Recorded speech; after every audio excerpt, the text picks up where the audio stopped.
Husband இன்னைக்கு வந்து help பண்ணாரு, சச் a லக்கி கேர்ள். எனக்கு செம்ம காண்டாவும். என்ன லக்கி கேர்ள்? அந்த வேலை வீட்ல வந்து செய்யறேன்னா நீங்களும் வீட்ல வந்து செய்யுது ஹெல்ப் கிடையாது. இது உங்க வீடு சார். இதே சீனை கொஞ்சம் மாத்தி நினைச்சு பாருங்க. ஹோம் லோனை அடைக்கிறதுக்கு கஷ்டப்படுற கணவனுக்கு தன்னுடைய மனைவி சம்பாதிச்சு கொஞ்சம் ஃபினான்ஷியல் ஹெல்ப் பண்றா, ஒரு நல்ல டிஷ்ஷை சமைச்சு கொடுக்குறா அப்படின்னா அந்த கணவன் வந்து இதெல்லாம் பண்றது உன் வேலை தானே, இது என்ன பெரிய விஷயமா அப்படின்னு சொன்னா அதை நம்ம டாக்ஸிக் மஸ்குலினிட்டி அப்படின்னு சொல்லுவோம் இல்லையா? அண்ட் இந்த மாதிரி பாட்காஸ்ட்ல கல்யாணம் ஆகி 20 வருஷம் 30 வருஷம் ஆனவங்களை கூப்பிட்டு வச்சு கேட்டு பாருங்க.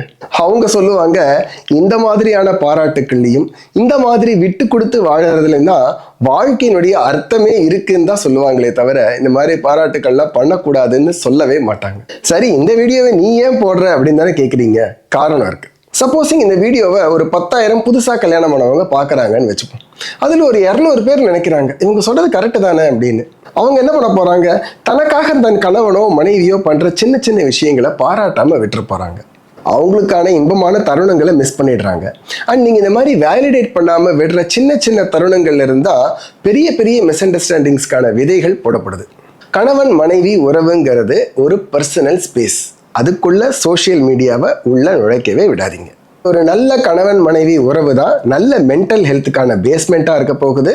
நல்ல மென்டல் ஹெல்த் தான் ஹெல்த்துக்கான ஒரு பெரிய தூணாகவும் அமைய போகுது.